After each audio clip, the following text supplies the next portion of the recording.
అసలు ఈ గవర్నమెంట్ ఎవరి పక్షాన ఉన్నది? ఎవరి కోసం మాట్లాడుతూ ఉన్నది? దాడి చేసేటువంటి మార్వాడీలను ముట్టుకోరు, వాడు మనలో తాగుబోతుడన్నా ముట్టుకోరు, తాగి పంతలన్నా ముట్టుకోరు, ఏమన్నా ముట్టుకోరు, సపోర్ట్ చేయరు. కానీ పోలీసు వేగులను పెట్టేసి ఎవరైతే మాట్లాడుతారో వాళ్ళని ఎక్కడికక్కడ రాత్రి అరెస్టులు చేసి, ప్రివెంట్ అరెస్టులు చేసి జైళ్ళల్లో పెట్టేటువంటి ప్రయత్నాలు చేయండి. అంటే ఎంత చేస్తారో అంత ఊవెత్తున ఎగిసిపడుతుంది. తెలంగాణ ఉద్యమంలో ఇట్లనే చేసిరు. ఎవరైతే మాట్లాడుతుంటే వాళ్ళని, ఎవరైతే అది చేస్తుంటే అట్లని. ఏమైంది? చివరికి ధర్మం గెలిచింది, న్యాయం గెలిచింది. న్యాయబద్ధంగా, చట్టబద్ధంగా దేశంలో ఉన్నటువంటి అన్ని ప్రజాస్వామ్య పార్టీలు అన్నిటిని ఒప్పించి తెలంగాణ సమాజము, తెలంగాణ రాష్ట్రాన్ని సాధించుకున్నది. అలాగనే తెలంగాణ హక్కుల కోసం కూడా చట్టబద్ధంగా, న్యాయబద్ధంగా రాజ్యాంగం మనకు కల్పించినటువంటి రైట్ టు ప్రొటెస్ట్ అనేటువంటి హక్కు ప్రకారము మన హక్కులను మనం కాపాడుకుందాం. దాంట్లో ఏమీ డౌట్ లేదు. ఈ పోలీసు వాళ్ళు ఈ రాత్రి దొంగల లెక్క వచ్చి మాట్లాడుతున్న అరెస్టు, స్టూడియోలో ఉన్నోళ్ళని అరెస్టు, లేనోళ్ళని అరెస్టు, ఎవరేం మాట్లాడినా వాళ్ళకి ఆపాదించడము, వాళ్ళ వ్యవస్థలను ధ్వంసం చేయడము, ఇట్లాంటివన్నీ కూడా పోలీసులు మానుకోవాలి. ఈ ప్రభుత్వం వయస్సు 5 సంవత్సరాలు మాత్రమే.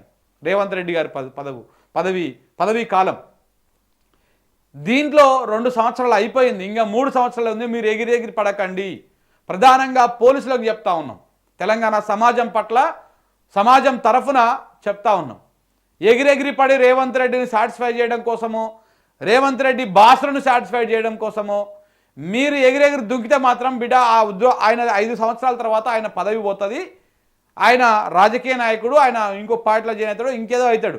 కానీ మీరు మళ్ళీ అదే ఉద్యోగాలు చేయాలి, మళ్ళా తెలంగాణ ప్రభుత్వం కిందనే ఉద్యోగాలు చేయాల్సి ఉంటుంది. ఇవాళ మీరు ఎవరెవరైతే ఎగిరి దుంకుతా ఉన్నారో ఈ పోలీస్ అధికారులు అందరూ కొంచెము కడుపులో భయం పెట్టుకొని మీరు రూల్స్ అతిక్రమించకుండా పనిచేయండి.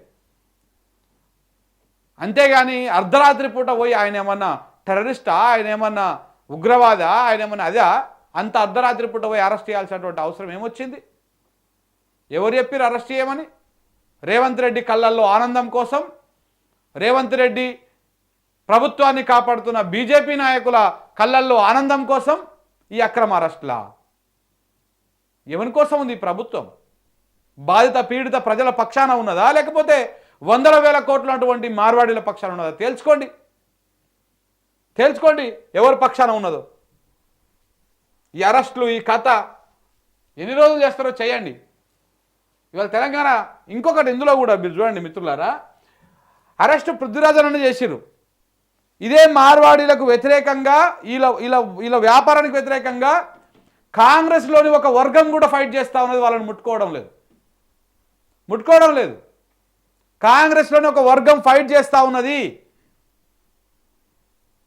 బీజేపీలో ఉన్నటువంటి ఇంతకుముందుకే చెప్పిండు కదా విఠలన్న, కింది స్థాయిలో ఉన్నటువంటి కార్యకర్తలు. ఇప్పుడు ఇంకొకటి ఇందులో నేను 2 అంశాలు చెప్పదలుచుకున్నా. పద్మశాలను తీసుకుంటే మనము అసలు బీజేపీ ఏం చేస్తుందో అర్థమవుతలేదు వాళ్ళకి. బీజేపీ చాలా బ్లండర్ మిస్టేక్ చేస్తూ ఉన్నది. ఏదో ఏమంటారు దర్శనం, కొండనాలిక కోసం పోతే ఉన్ననాలికే ఊసిపోయినట్టుగా మీరు చేసేటువంటి ప్రయత్నము, మార్వాడీలను కాపాడడం కోసం మీరు చేస్తున్న ప్రయత్నము తెలంగాణలో ఉన్నటువంటి మిగతా తెలంగాణ బీజేపీ సపోర్టర్లు అందరినీ ఆలోచింపజేసేటువంటి విధంగా ఉన్నది. ఎట్లనే చెప్తా, ఇక్కడ పద్మశాలీలు ఉన్నారు. పద్మశాలీలు మెజారిటీగా చాలా వరకు ఎక్కువగా బీజేపీకి సపోర్ట్ చేస్తూ ఉంటారు. అలాగే విశ్వకర్మలు ఉన్నారు, వీళ్ళు కూడా బీజేపీకి సపోర్ట్ చేస్తూ ఉంటారు. కోమట్లందు వైశ్యాలు ఉన్నారు, ఈ వైశ్యాలు కూడా ఎక్కువగా వాళ్ళకే సపోర్ట్ చేస్తారు, కోమట్లు. ఇట్లా చాలా వరకు ఇప్పుడు వీళ్ళ ఈ మార్వాడీల వల్ల ప్రధానంగా పోయేటువంటి ఉపాధి కోల్పోయేది ఈ వర్గాలే. ఎవరైతే బీజేపీకి ఇప్పుడు సపోర్ట్ చేస్తూ ఉన్నారో ఆ వర్గాల చేతి వృత్తులు, ఆ వర్గాలకు సంబంధించినటువంటి వ్యాపారాలనే ఈ మార్వాడీలు వచ్చి క్యాప్చర్ చేస్తూ ఉన్నారు. ఇప్పుడు మన బీజేపీ ఎవరి కోసం మాట్లాడాలి? మన బిడ్డలకు, తెలంగాణ బిడ్డలకు, ఇగో ఈ సామాజిక వర్గాలకు సంబంధించినటువంటి వాళ్ళకి అన్యాయం జరుగుతూ ఉన్నది. వాళ్ళ కడుపు కొడతా ఉన్నాం మనము, వాళ్ళ పొట్ట కొడతా ఉన్నాము, వాళ్ళకి సంబంధించినటువంటి వ్యాపారాలని నిర్వీర్యం చేస్తూ ఉన్నారు మార్వాడీలో వచ్చేసి. సో కాబట్టి వీళ్ళ పక్షాన కదా మాట్లాడాల్సింది తెలంగాణ బీజేపీ. కానీ మార్వాడీలకు సపోర్ట్ చేస్తూ ఉంది. ఎందుకంటే మార్వాడి వాళ్ళు బీజేపీకి ఏం చేస్తారు, వీళ్ళు బీజేపీకే కాదు అన్ని పార్టీలకు, ప్రతి పార్టీకి రాష్ట్రంలో దేశంలో ఉన్న ప్రతి పార్టీకి రూల్లో ఉన్న అపోజిషన్లో ఉన్న ఇంకేడ ఉన్న ఎట్లా ఉన్న డబ్బుల మూటలు ఫండ్ల రూపంలో ఇస్తారు కాబట్టి, ప్రభుత్వాలను కొనేస్తారు కాబట్టి, వీళ్ళకు అంత శక్తి ఉన్నది కాబట్టి ఆ దేశాన్ని నడిపిస్తున్నదే వీళ్ళ వ్యాపారస్తులు, వీళ్ళ దాంట్లో. సో కాబట్టి తెలంగాణ సమాజం మేల్కోవాలి. ఇలా వాయిస్ వినిపిస్తున్నటువంటి పృథ్వీరాజ్ గారిని అరెస్ట్ చేస్తారు, అందరిని అరెస్ట్ చేస్తారు. తెలంగాణ శ్యామ ఏం చేసిండు, ఏమన్నా నేరం చేసిండా, ఏమన్నా అది చేసిండా? తెలంగాణ హక్కుల గురించి మాట్లాడిండు. ఇలా కొన్ని ఛానళ్ళు డిబేట్ పెడతా ఉన్నాయి సిగ్గు లేకుండా కొంచెం కూడా. మార్వాడీలు వాళ్ళు ఏమన్నా దాండి అని రుద్దుతున్నారా మన మీద? రుద్దకపోతే ఏం చేస్తున్నారు? వచ్చి పెట్టమనండి. మల్లమ్మ, ఎల్లమ్మకు, పోచమ్మకు, మైసమ్మకు బోనం తీసుకొని రమ్మనండి. ఏం మార్వాడి వస్తాడో? వీటి గురించి మాట్లాడొద్దు. మన పండుగల గురించి తక్కువ చేసి మాట్లాడొద్దు.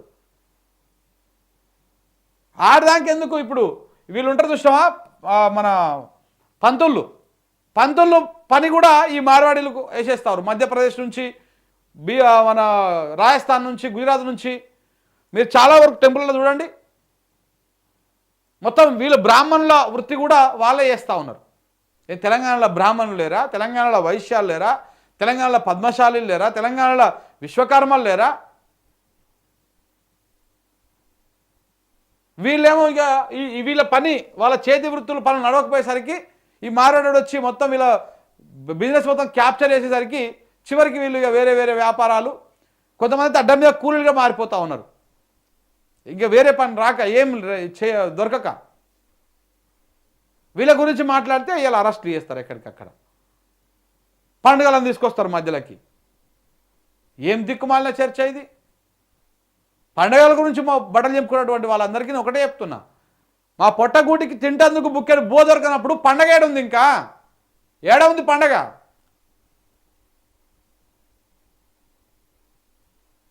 మాకు తింటందుకు అన్నమే దొరకట్లేదు ఇన్ టైంకి, ఇంకే పండగ ఏడేయాలి తెలంగాణ సమాజం? ఈ విశ్వకర్మలకు సంబంధించి చాలా వరకు కడు నిరుపేద కుటుంబంలో ఉంటారు వాళ్ళు.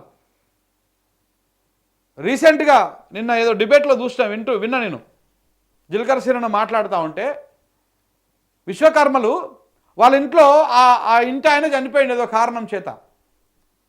ఆ ఇంట్లో ఇద్దరు ఉన్నారు, వాళ్ళ అమ్మ, ఇద్దరు అమ్మాయిలు. ఆయన చనిపోయింది కూడా ఏదో కారణం కదా అని చెప్పి నిన్న ఏంది ఈ వృత్తి నడవక ఆత్మహత్య చేసుకున్నాడు అంట. ఆయన చేసుకుంటే వీళ్ళు ముగ్గురు కూడా గోల్డ్ని మెరుస్తట్టు చేసేందుకు తేజాప్ అని ఒకటి వేస్తారు, అది తాగేసి చనిపోయారు ముగ్గురు. ఫ్యామిలీ మొత్తం బలైపోయింది. దేనికి బలైపోయింది? అదే ఈ మార్వాడీలు ఈ జ్యువెలరీ ఆ బిజినెస్లో దూరకపోతే సమస్య అంతా ఇంత ఉండకపోవు కదా. ఇప్పుడు నువ్వు పోల్ పెట్టు, ఎంతమంది మాట్లాడతారు దాని మీద? కాల్ పెట్టు, ఓపెన్ కాల్ పెట్టు. తెలంగాణ సమాజం నుంచి ఇట్లా అనుకుంటే మరి ఇలా పృథ్వీరాజ్ గారిని అరెస్ట్ చేసిరు, మిగతా వాళ్ళని అరెస్ట్ చేసిరు కదా, మరి తెలంగాణ సమాజం మొత్తం కొట్లాడుతూ ఉంది వాళ్ళ లైన్లోనే. వాళ్ళందరిని అరెస్ట్ చేస్తారా? తెలంగాణ మొత్తం అరెస్ట్ చేస్తారా? మాట్లాడుతున్నటువంటి ఛానల్ అందరిని అరెస్ట్ చేస్తారా? ఎక్కడ పోతుంది? ఇదేం ప్రజాపాలన? ఇదేం కథ?